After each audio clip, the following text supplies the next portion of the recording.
Hello dear viewers, my name is Nino and you're watching Nino's product reviews, and today we're going to take a closer look at Silent Circle's Blackphone 2, one of the planet's safest phones when it comes to security, and it does run on Android, but it is a heavily modified Android version called Silent Phone.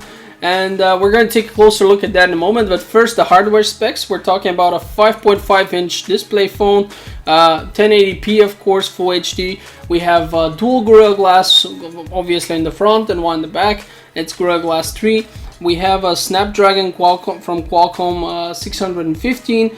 The 615 is actually an Octa-Core processor, which has 8 cores obviously, but 4 of them are clocking at 1.7 GHz and the other 4 at 1 GHz.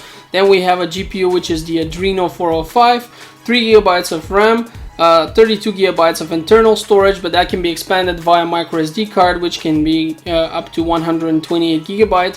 Then we have a 13 megapixel camera in the back, a 5 megapixel camera in the front, and we have a dual microphone here. The speaker is right at the back of the device. We support LTE, but what it does not support is NFC. So if anyone likes that still, you're not gonna find it here. The battery inside is a 3000 milliampere battery, which is gonna get you through the day easily. And the phone has Gorilla Glass in the front and in the back, which is pretty nice, giving you additional safety. Now, the SIM card that you're going to have to use is the nano SIM, so the smallest possible size of the SIM card. And I was a bit disappointed at first with the fact that it just supports one SIM card, but thanks to the Silent Phone application, we can expand the phone still and have essentially what is like 2 SIM cards without actually having to use a physical card. But I'll get to that in a moment. First, let's take a closer look at the actual phone and what it looks like. I actually feel like rectangular phones are very nice, and okay, that you might misunderstand because all phones are essentially rectangular, but I do like sharper edges. Now this is still slightly oval on the edge. It's not exactly with a sharp edge, but I still like it. The corners look very nice, the bezels are nice, and the Gorilla Glass, just the whole finish of the phone makes it look very elegant. If you pay attention, you will notice that we have a 3.5mm jack at the top for our audio. We have the SIM card tray where also the micro SD card can be installed. At the bottom we have charging port, and this phone does support Qualcomm's Quick Charge 2.0. It comes with a quick charge charger, and the nicest thing on the back of the phone is that the camera is not protruding outside the actual phone. Everything is actually exactly as thin on each side as it should be, and that is something I personally really love because I always get annoyed by cameras which take up more space than the actual phone.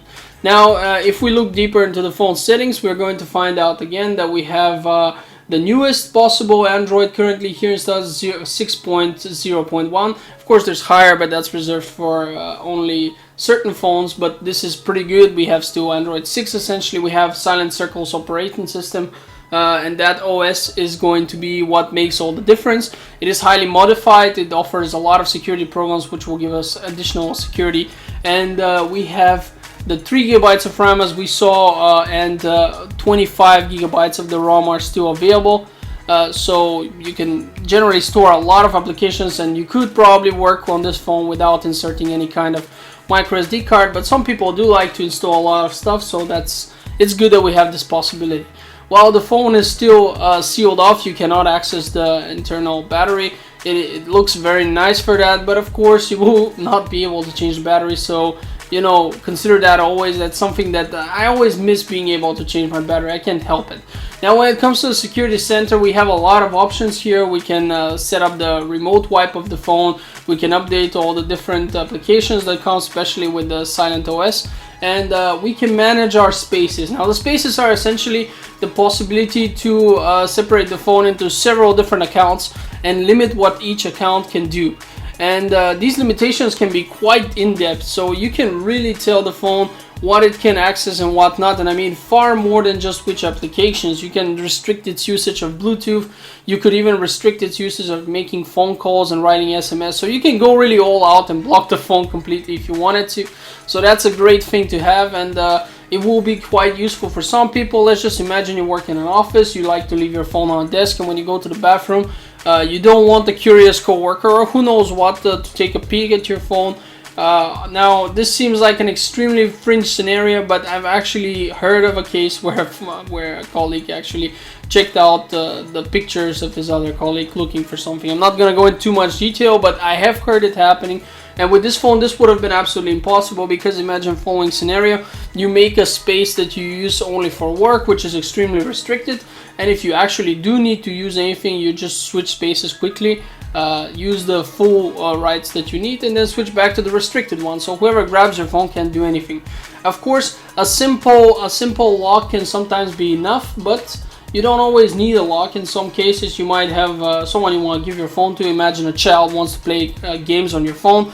You restrict the phone, you create a space for that. You restrict the phone to only allow essentially to play games. Switch to that space. You can leave the phone with the kid and go to the other room. You don't have to worry that the kid will do anything stupid or see what it's not supposed to see. So this flexibility, of course, is something that I welcome. In this particular case now, I have intentionally not set up any kind of security between the spaces, so I can just switch dynamically, because for the purposes of this review, this felt like the right choice, especially because the review is kind of long, so I didn't want to extend it unnecessarily. Here I have, for example, now allowed Bluetooth, and as you can see, Bluetooth is scratched out at the top. You cannot use it anymore, so that's great. It works just as intended. Now when it comes to the silent phone application, which you will see here, you have to understand several things. Now the silent phone application comes pre-installed on the phone, but you actually need to buy a license. And if you want to buy a license, this will cost you $209 US. Or if you already have a license, you can just buy a subscription for $90. Now, at first this might sound like an expensive investment, but think about this. First of all, this subscription will come with a phone number that you will get, over which you can make secure calls. That means that you can call any kind of numbers, landlines, mobile phones, and most countries are already pre-included, like all of the European Union and many other countries as well. So you get essentially what is worth a second SIM card, even without having it.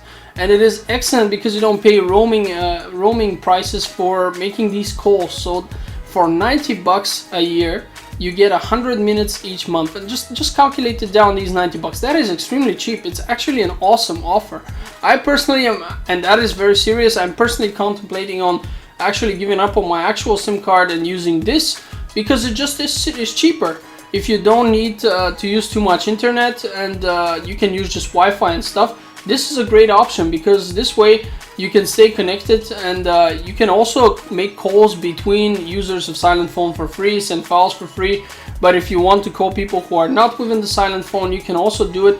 Here I have already removed the SIM card. You see I have no SIM card yet. I can make a phone call, and this call is going over the secure server. That means that it cannot be traced on my end. Nobody can actually listen on to what's happening here. And that is pretty nice. I think that the offer is not expensive at all. For $90 US for 100 minutes a month, it's more than enough, especially for people who travel a lot. This could be very useful just to use to avoid the roaming expenses. Now when it comes to using the phone in everyday life, you're going to notice that it is pretty snappy. It does have very good hardware specs, so it's not going to disappoint. When it comes to browsing, using YouTube, Facebook and whatnot, you're going to have absolutely no problems. The phone performs as expected.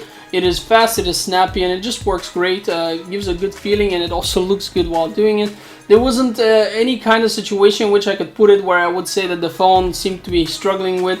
Even as I was opening internet sites with a lot of pictures like the Mirror KO UK, you will see now that it does load them fairly fast, if you consider that we're talking hundreds of pictures on that site. And it does load them pretty fast, so I was very satisfied. The VLAN and the wireless Wi-Fi essentially is very fast.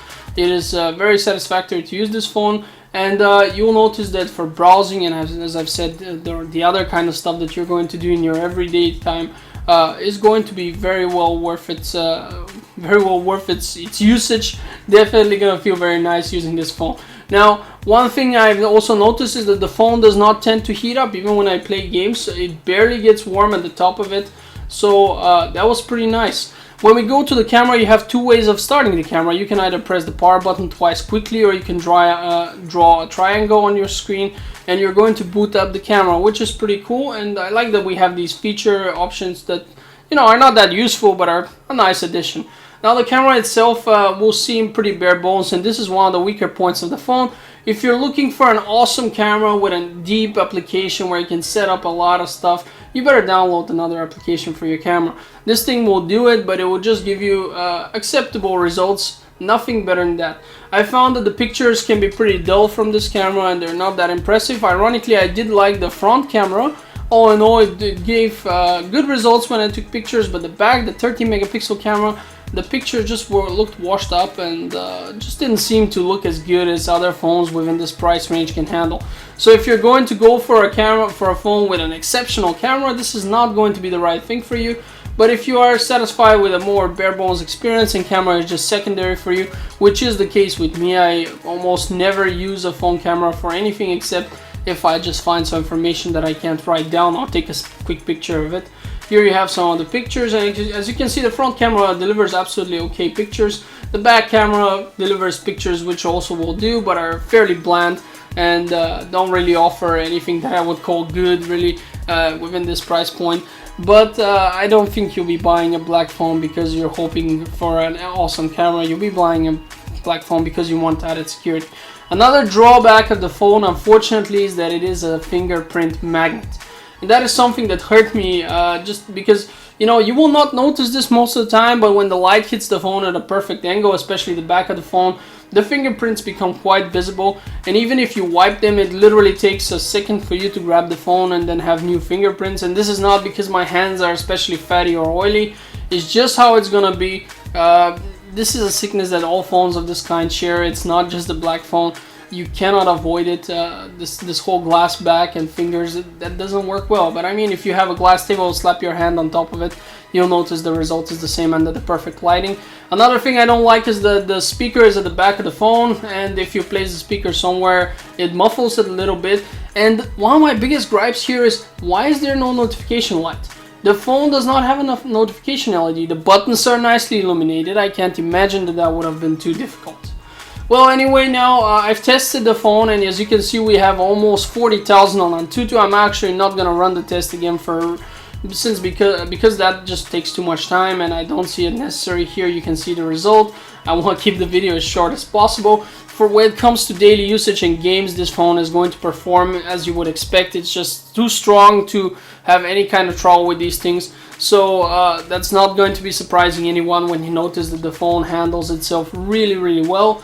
But something that you will have to consider here and be careful when you want to purchase this phone is the fact that as of late some Chinese companies have created unlicensed devices.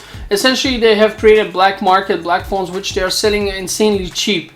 I strongly advise you don't fall for this trap because these devices are not original, they're not licensed, they come with many problems. And Silent Circle have been hitting them hard for obvious reasons. They don't want their device copied and sold at a fraction of the price, especially because it doesn't run as well, and it also hurts their reputation. So if you buy such a device, you might actually end up not being able to use it because they might actually brick it for you.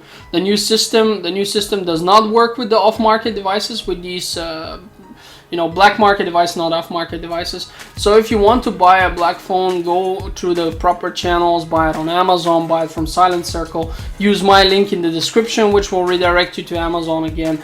But do not buy it from a very shady Chinese site or whatever. If you find this phone super cheap, just know that something's not right. I mean, this phone costs around between $450 and $500 right now, so don't fall for that trap. Other than that, I hope you enjoyed the review and thank you for watching.